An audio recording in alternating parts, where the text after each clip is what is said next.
Cette vidéo vous est présentée par la boutique de Diceall.com, les prix les plus bas sur vos jeux de société favoris.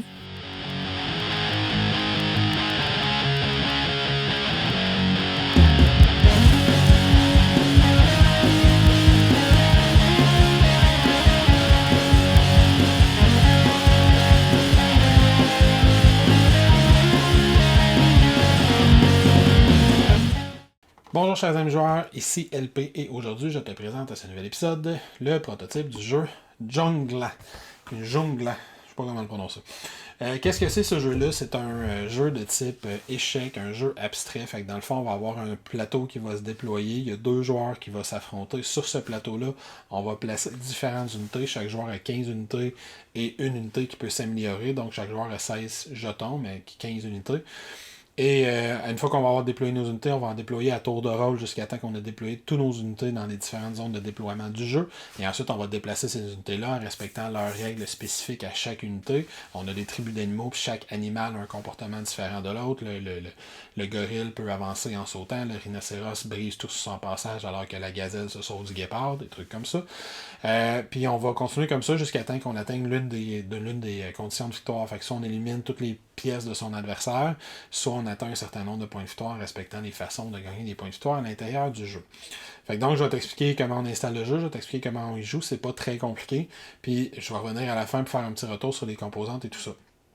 Je te précise tout de suite en parlant des composantes, j'ai reçu une version prototype, donc tout le matériel que tu vois, c'est un matériel de type prototype. Fait que le plateau, c'est un espèce de carton imprimé qui me permet d'essayer le jeu, mais ce n'est pas du tout un reflet de la version finale des composantes. Fait que tu pourras voir la page Kickstarter quand le Kickstarter sera en ligne pour aller voir à quoi ça va ressembler les composantes finales. Même chose pour mes standees de figurines. Là, les standees que tu vas voir, ce ne sont pas la version finale que tu vas avoir des composantes. Par contre, ils ont fait quelque chose que j'ai trouvé sympathique. J'en ai une version finale ou plus proche de ce que ça va être la version finale des composantes. Fait que je vais pouvoir te la montrer à la fin de vidéo.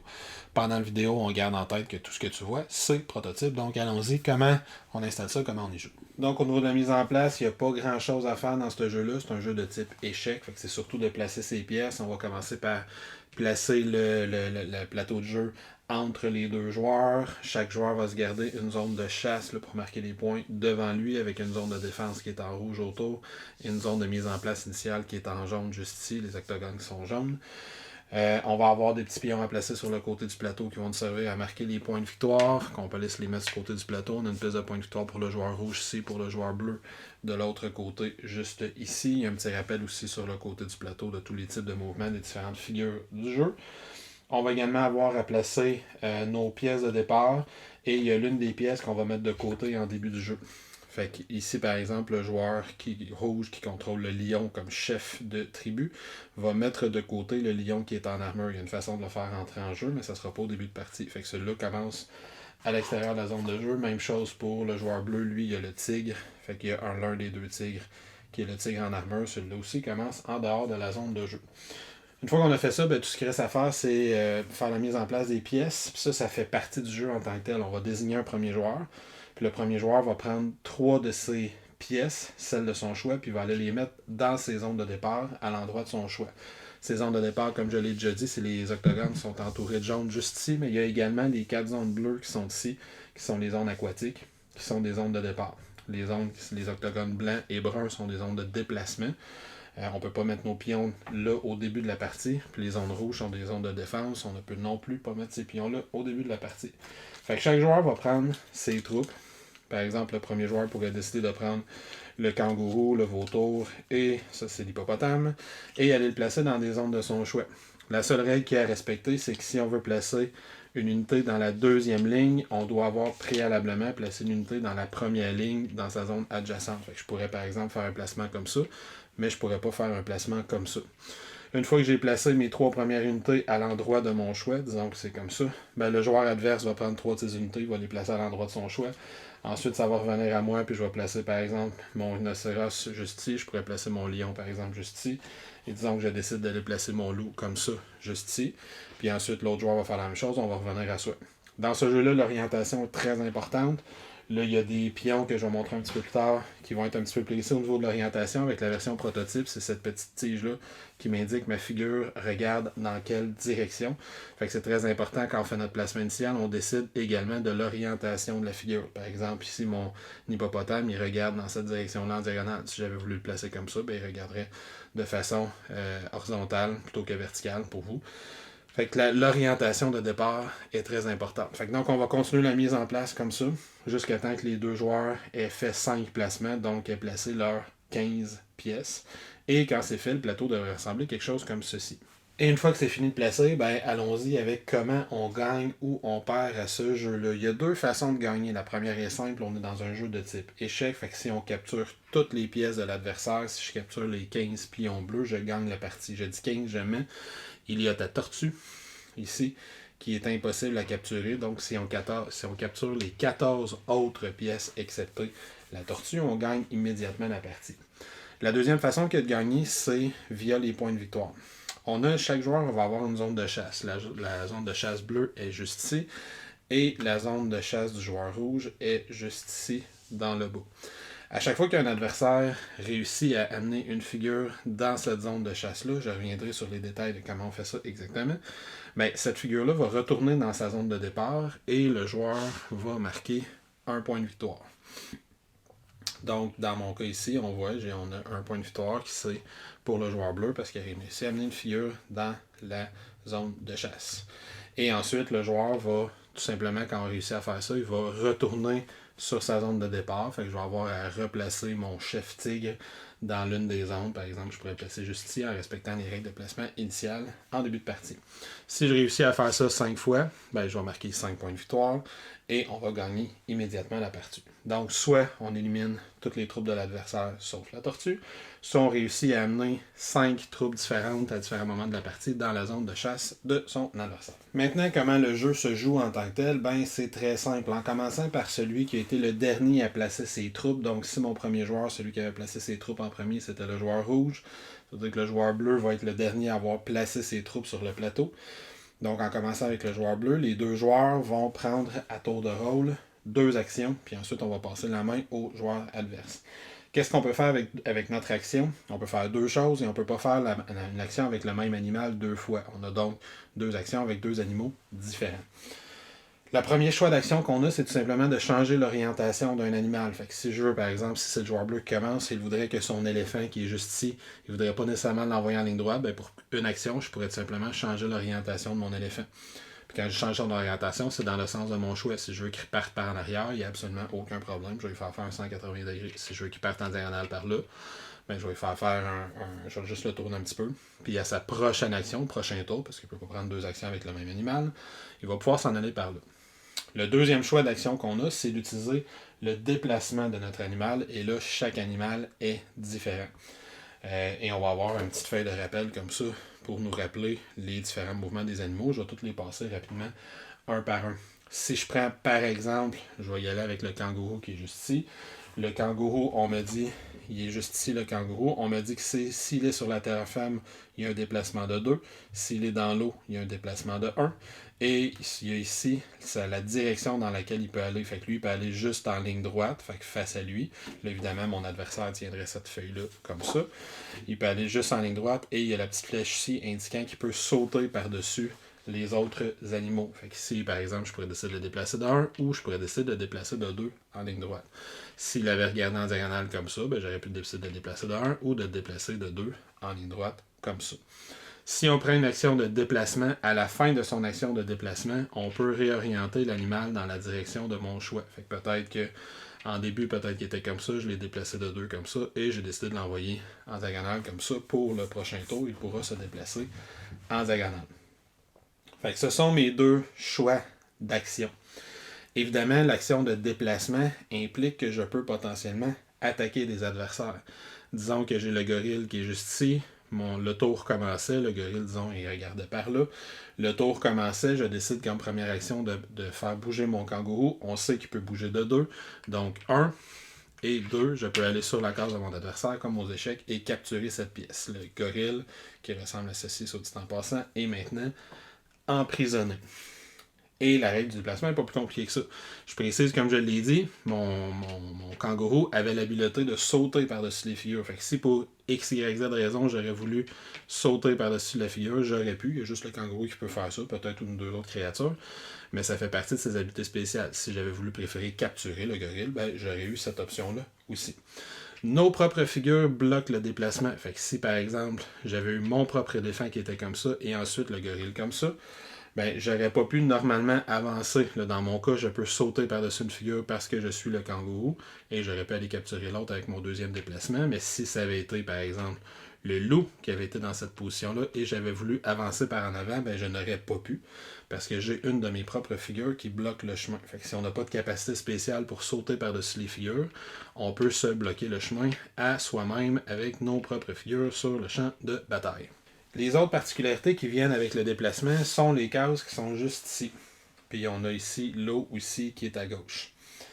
Premièrement, les cases qui sont ici, ben, je l'ai déjà dit, la case qui est ici, si on réussit à amener une figure dans cette case-là, on va marquer immédiatement un point de victoire. Fait que si le joueur bleu réussit avec son tigre à percer les rangs et amener son tigre dans cette zone-là, on va marquer un point de victoire, puis le tigre va retourner dans l'une de ses cases de départ. Mais c'est pas facile de rentrer dans ces zones-là parce que les cases rouges sont les cases de défense. Fait qu'il y a différentes règles par rapport aux cases de défense. Premièrement, le défenseur ne peut pas lui-même déplacer l'un de ses pions dans les cases de défense, fait que dans les espèces d'hexagones rouges, à moins que ce soit l'une des créatures spéciales. Comment on fait pour savoir c'est quelle des créatures spéciales? Ben, c'est indiqué sur la mémoire Special Creatures. Fait que j'ai la tortue, l'araignée, puis le vautour qui sont des créatures spéciales. Ce sont les seuls qui peuvent se déplacer volontairement dans ces cases-là. Les autres créatures en défense ne peuvent pas. Les créatures en offense, disons par exemple que j'ai l'éléphant ici, l'éléphant qui a un déplacement de 3. Peu importe leur valeur en déplacement, quand elles rentrent dans une case rouge, elles doivent arrêter leur déplacement. Fait que ça va prendre quelques tours avant de réussir à se rendre à la zone pour marquer des points, à moins qu'on ait réussi à faire le tour, puis par exemple arriver par le côté, si je fais 1, 2, là j'ai bloqué mon déplacement, il arrête, à la fin de mon déplacement, je peux me réorienter, et au tour suivant, je pourrais prendre une action pour rentrer dans la case-ci, marquant un point de victoire. Mais sinon, on est obligé d'arrêter dans la première case de zone rouge. Puis là, vous allez me dire, est-ce qu'on peut attaquer, même si j'ai pas le droit de me déplacer? Tout à fait.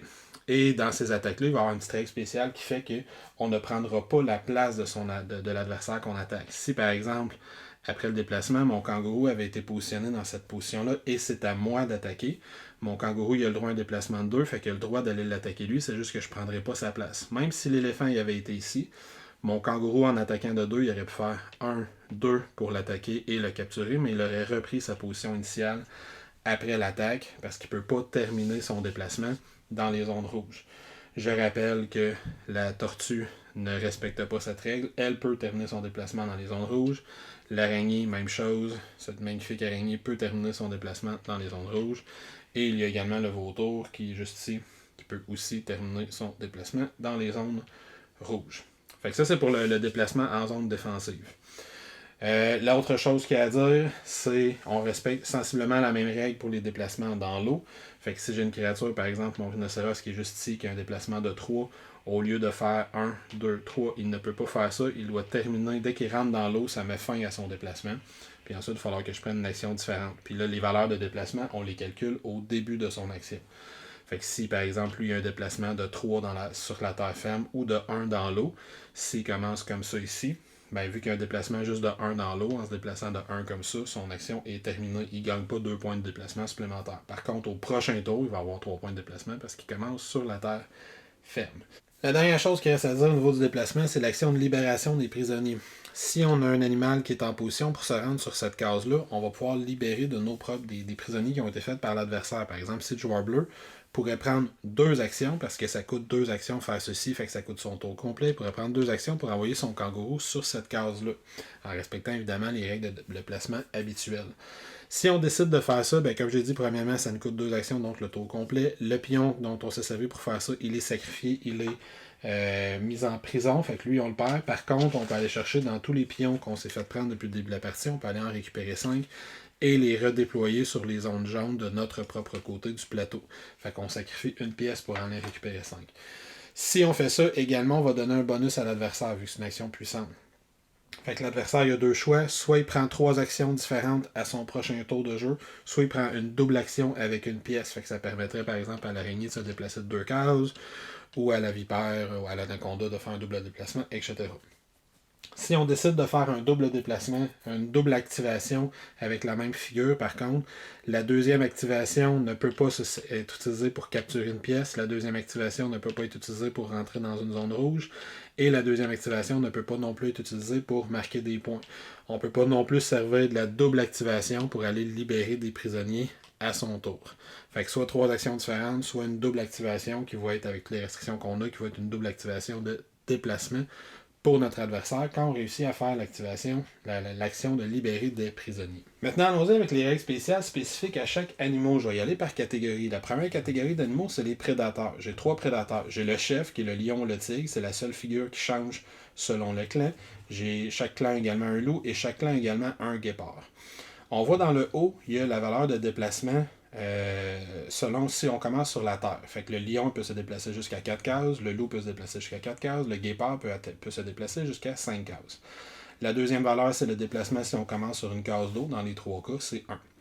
La troisième valeur qui est juste ici, c'est les règles de déplacement. Fait qu'on voit que le lion il peut aller en ligne droite ou en diagonale à sa gauche ou à sa droite, tandis que le loup et le guépard ne peuvent aller qu'en ligne droite. À l'intérieur, on va avoir ses règles de déplacement spéciales. Ici, on voit qu'ils ont le symbole de L. Fait que ça veut dire que, dans ce jeu-là, ça veut dire qu'à sa troisième ou son quatrième déplacement, il peut se déplacer d'une case à droite ou à gauche, plutôt que d'aller juste en ligne droite. Lui, il a également un pouvoir spécial qui lui dit qu'il peut attaquer les animaux, les runners, même de face. On verra dans quelques instants ce que ça change. Fait que, expliquons ça plus en détail. Fait que j'ai mon lion. Mon lion, disons qu'il commence juste ici. Il regarde dans cette direction-là. Par exemple, il peut se déplacer jusqu'à 4 cases et il peut, s'il le veut, faire son troisième ou son quatrième déplacement d'une case. Le lion peut également aller en diagonale. Qu'est-ce que ça veut dire? Ben, s'il décide d'aller en ligne droite, 1, 2, 3, 4, ça serait un déplacement qui serait légal. Il peut faire son troisième ou son quatrième point de déplacement en se déplaçant d'une case vers la gauche ou la droite. Fait il pourrait faire 1, 2, 3 ou 1, 2, 3. De la même façon, on pourrait faire 1, 2, 3, 4 ou 1, 2, 3, 4. Il peut également aller en diagonale. Fait que lui pourrait faire 1, 2, 3, 4 par exemple, ou 1, 2, 3, 4 en faisant toujours la même règle de L. Fait que le lion, il y a énormément de possibilités de déplacement. Et ce sont exactement les mêmes règles pour le tigre de l'autre côté, le tigre de l'équipe des Bleus. Le lion, c'est la dernière règle qu'il va avoir que les deux autres n'ont pas. C'est comme c'est le chef de mon clan, il peut gagner une armure. Si j'ai réussi à marquer un point de victoire, fait que si j'amène mon lion dans la zone de point de victoire de l'adversaire, je marque un point et en plus de ça, je le redéploie dans ma zone de départ comme d'habitude. Par contre, je vais le redéployer en armure, comme ça ici. Et là, je vais pouvoir continuer à recommencer à jouer avec. Si mon lion, disons par exemple qui est ici comme ça, si mon lion se fait attaquer plus tard dans la partie, le kangourou s'en vient ici, il l'attaque en prenant un déplacement de 2. Le kangourou va reprendre sa position initiale avant l'attaque. Fait qu'au lieu de prendre la place du lion, il va revenir à sa position, mais je vais remplacer mon lion dans la même orientation par sa figure sans armure. Et si plus tard ou dans le même tour, il se fait réattaquer par une autre figure, là le lion va être capturé par l'adversaire. Le loup et le guépard ont sensiblement les mêmes règles que le lion. Ils ne peuvent pas gagner d'armure et ils ne peuvent se déplacer qu'en ligne droite par contre. Fait que mon loup qui est juste ici par exemple pourrait faire 1, 2, 3, 4. Le loup il a la même règle de L, fait qu'il pourrait faire 1, 2, 3, 4 par exemple. Alors que le guépard lui peut bouger jusqu'à 5, fait qu'il peut aller très très rapidement. Et le guépard est le seul animal qui peut attaquer les coureurs de face. Allons voir qu'est-ce que je veux dire par ça. La deuxième catégorie d'animaux dont je vais parler, ce sont les runners. Les runners, ils ont leur propre petite règle. Il y a les gazelles, la girafe. Il y a un des deux clans qui a la gazelle, l'autre a la girafe. Chaque équipe a un zèbre, chaque équipe a un kangourou. Eux, ils ont toujours 2 points de déplacement s'ils commencent sur une case de terre. Ils ont toujours 1 point de déplacement s'ils commencent sur une case d'eau. Gazelle et girafe peuvent se déplacer en ligne droite ou en diagonale vers la droite, tandis que les zèbres, c'est le contraire, en ligne droite ou en diagonale vers la gauche. Le kangourou peut aller juste en ligne droite, mais le kangourou, comme je l'ai déjà dit, il peut sauter par-dessus des animaux alors qu'il se déplace. Les runners ont également d'autres petites règles. Les runners ne peuvent aller que sur les côtés ou vers l'avant. Un runner ne peut jamais revenir derrière lui. Fait que je pourrais pas utiliser les runners pour, par exemple, protéger ou aller attaquer dans ma zone rouge de défense pour empêcher l'adversaire d'aller attaquer. Les runners, donc, vont toujours juste vers l'avant et les runners ne peuvent être attaqués que sur les flancs. Si, par exemple, j'ai avancé ma gazelle comme ça ici et je vois que j'ai, je sais pas, j'ai le loup qui est juste là ici, je peux avancer vers le loup sans craindre que le loup m'attaque de face. Les runners ne peuvent être attaqués que de flanc. Il y a 2 exceptions à ça. La première exception, c'est par d'autres runners. Fait que si je cours vers le zèbre qui est juste ici, ce zèbre-là, armé de nunchaku, fait qu'un Teenage Mutant Ninja Zebra, fait que ce zèbre-là, lui, va pouvoir m'attaquer de face parce que lui, c'est également un runner. Et comme je l'ai déjà dit, j'ai les guépards. Par exemple, ce guépard-là ici de l'équipe des Bleus, les guépards peuvent également attaquer les runners de face. Fait que ce guépard-là va pouvoir prendre un déplacement de 5 et venir capturer ma gazelle archère. Fait que ça, ce sont pour les runners. Je précise, très important, si jamais mon runner est de flanc ou si mon adversaire s'arrange pour attaquer mon runner de flanc, par exemple mon kangourou comme ça, s'il est de flanc ou de dos, ben, n'importe quelle autre figure, même le loup par exemple s'il était ici, pourrait venir le capturer. Les runners ne se protègent que de face. Troisième catégorie, les destructeurs, rhinocéros, éléphants selon le clan, plus chaque clan a un gorille. Le rhinocéros et l'éléphant peut se déplacer de 4 cases. Une case, s'il commence dans l'eau, il ne peut aller qu'en ligne droite. Le gorille, lui, peut se déplacer de 3 cases, toujours une case, il peut aller dans l'eau. Le gorille peut avancer ou reculer, fait que des fois, on a une petite surprise. Le gorille a également la capacité de sauter par-dessus les unités pendant son déplacement. Les destructeurs ont également la particularité qu'eux autres, ils ne s'arrêtent pas, contrairement aux autres figures, s'ils capturent une unité. Disons par exemple qu'on va tasser lui ici, mon gorille a fait un saut de 3, il se tourne à la fin de son déplacement, termine son déplacement dans cette position-là, et le joueur rouge n'y porte pas attention, fait autre chose pendant son tour. Quand ça vient au joueur bleu, je suis là, ben lui avec son déplacement de 3, il pourrait faire 1, 2 et 3, capturant 2 unités au passage. Toutes les autres unités du jeu, n'importe quelle autre unité, disons que c'était mon kangourou qui fait la même chose, une fois qu'on a capturé une unité, ben, comme aux échecs, notre déplacement il est terminé. Les destructeurs, fait éléphants, rhinocéros et gorilles, sont les seuls qui peuvent capturer plus qu'une unité. Je précise que malgré tout, malgré cette règle, si, par exemple, si ce gorille était rendu ici et ce kangourou-là est rendu juste ici, et moi, avec mon éléphant, je suis placé comme ça, quand ils sont dans la zone de défense, je peux quand même en attaquer juste un. Fait que si je ferais 1-2, j'irai attaquer celui-là, je regagne ma position de départ, comme je l'ai déjà dit, si on attaque quelqu'un qui est dans une zone de défense, parce que le destructeur ne peut pas se trouver dans la zone de défense. Fait que la zone de défense, c'est la seule place que les destructeurs pourraient pour attaquer juste une cible. Mais le résultat, ils peuvent attaquer plusieurs cibles si évidemment ces cibles-là sont sur leur chemin. Allons-y ensuite avec les animaux aquatiques, qui sont relativement simples à gérer. J'ai le crocodile qui peut se déplacer de 1 ou 2 s'il commence sur la terre. Même chose pour l'hippopotame. Même chose pour l'anaconda. Par contre, eux, ils ont des déplacements de 2 ou 3 s'ils commencent sur une case d'eau. Les 3, c'est la même chose. Fait que c'est très important. Si mon crocodile il est ici, par exemple, il commence sur une case d'eau, il ne peut se déplacer que de 2 ou 3. Il ne peut pas se déplacer de 1. Fait que être à une case d'un crocodile dans l'eau, c'est une zone étrangement sécuritaire. L'autre chose qu'ils ont aussi, c'est qu'ils ont des déplacements particuliers. Le crocodile, c'est en avant et en ligne droite à sa droite. L'hippopotame, c'est le contraire, en avant en ligne gauche à sa droite. Et l'anaconda, lui, ne peut se déplacer qu'en diagonale à sa gauche ou à sa droite, ou il peut se déplacer également à reculons. Fait que parfois, les combats dans l'eau sont sans pitié parce qu'on ne voit pas venir les différents moves. Fait que je précise que la règle de changement de terrain s'applique toujours. Fait que si mon anaconda il est ici, il y a un déplacement de 2. En entrant sur la terre, ben, son déplacement va s'arrêter et vice-versa quand il rentre dans l'eau. La dernière sorte de pions qui reste à voir, ce sont les animaux spéciaux. Il y en a 3. Chaque tribu a un exemplaire de chaque animal. Donc on a la tortue, l'araignée, le vautour.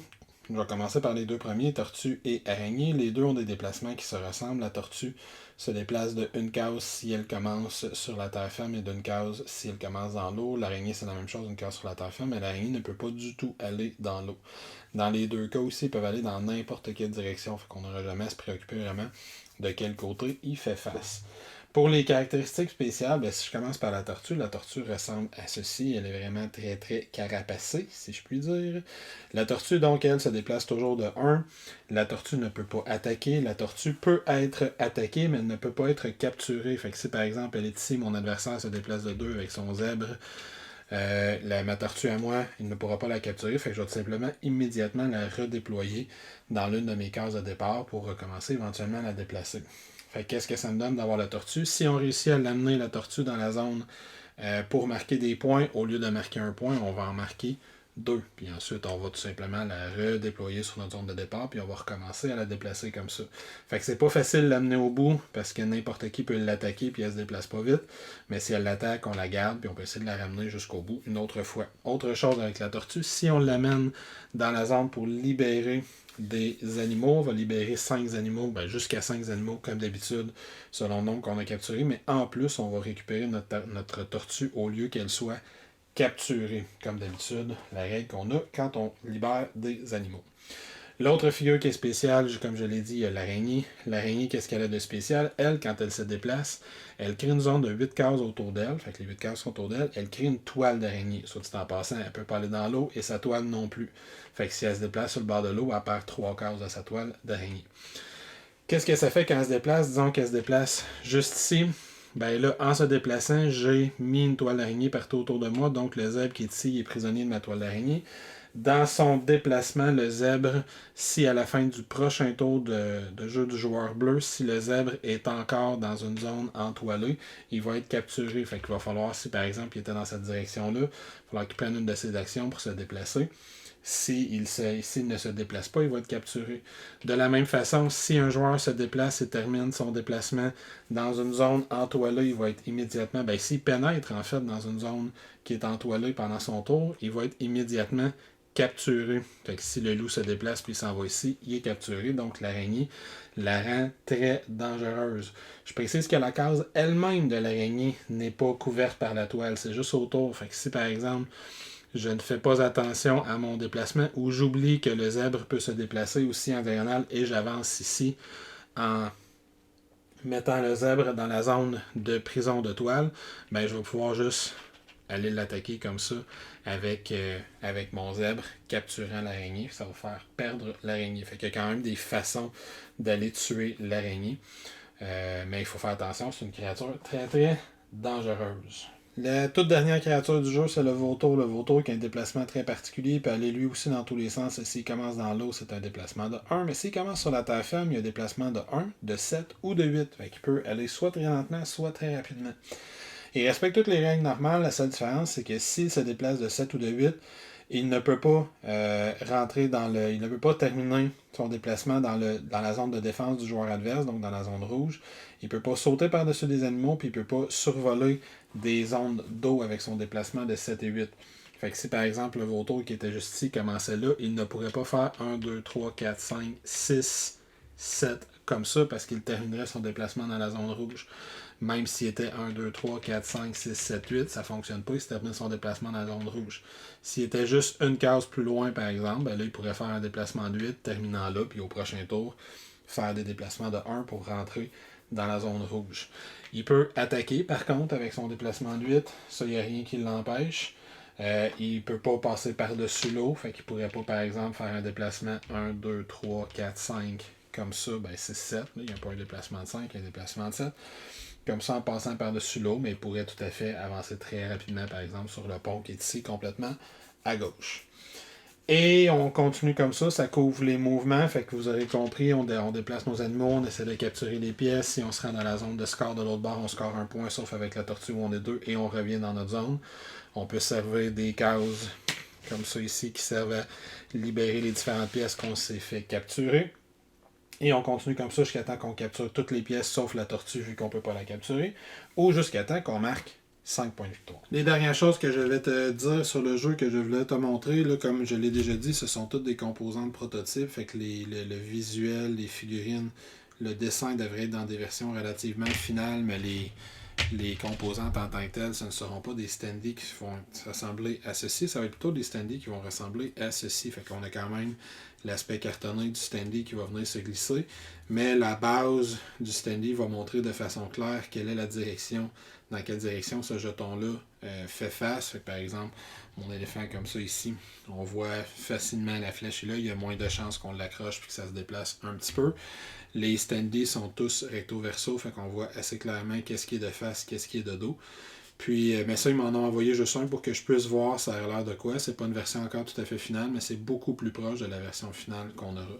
Je précise aussi que j'ai reçu les règles en français, fait que je vais assumer qu'il va y avoir une version française des règles qui va être disponible dans le Kickstarter, fait que ça peut être intéressant, le livret très, très illustré, puis on a un rappel de tous les types de déplacements, des monstres, pas des monstres, mais des jetons tout au long du jeu. Il y a également, comme je l'ai montré, je l'ai précisé que c'est en français parce que l'aide de jeu que j'ai reçue est en anglais. J'en ai reçu juste une, mais il va en avoir évidemment une par joueur dans la version finale. Donc voilà, c'était donc Jenga, le jeu abstrait où on tente de s'attaquer et de capturer les pièces de son adversaire. J'espère que cette vidéo-là va t'avoir permis d'avoir une bonne idée de si ça t'intéresse ou non. Évidemment, si tu es un amateur de jeux de type abstrait, fait que des variantes un petit peu plus complexes de jeux de type échec, fait que si tu aimes les jeux comme Onitama ou The Duke, ça devrait selon moi être quelque chose que tu vas vraiment apprécier, étant donné qu'il amène des variétés dans les déplacements. Dans les derniers détails, il n'y a pas deux pions qui vont avoir le même type de déplacement. Chaque pion va avoir différentes variantes. Il y a également dans la boîte une variante pour jouer un mode par équipe, fait qu'une variante à 2 joueurs, et tu as quelques petites variantes aussi au niveau des règles, fait que si tu veux jouer des parties un petit peu plus courtes ou un petit peu plus longues, il y a certaines variantes que tu peux appliquer. Moi, dans mon cas, mon vidéo va s'arrêter là. Je vais t'inviter à aller vérifier la page Kickstarter si tu penses que c'est quelque chose qui peut t'intéresser. J'ai pas encore les tranches de prix et tout ça, fait que tu pourras aller vérifier, voir si c'est quelque chose qui est pour toi. Et je termine en te rappelant que tout le matériel que tu as vu, à l'exception évidemment du pion que j'ai reçu qui permet de montrer la version finale du jeu, quelque chose qui ressemble plus à la version finale du jeu, le reste du matériel que tu as vu, c'est tout prototype pour l'instant. Donc, il peut y avoir beaucoup de choses qui changent au niveau de la qualité du matériel. Le plateau, entre autres, devrait, j'assume, être beaucoup plus solide et beaucoup plus épais, la version finale du plateau. Fait que j'espère que ça t'aura été utile. Moi, je vais te souhaiter une excellente fin de journée. Je vais te dire ciao. Si ce n'est pas encore fait, viens t'abonner à notre chaîne YouTube. Viens nous visiter Facebook, Twitter, Instagram et pourquoi pas nous supporter sur Patreon pour que l'on continue à te fournir du matériel que l'on espère être d'excellente qualité. Sur ce, ciao, à la prochaine et fais attention à toi.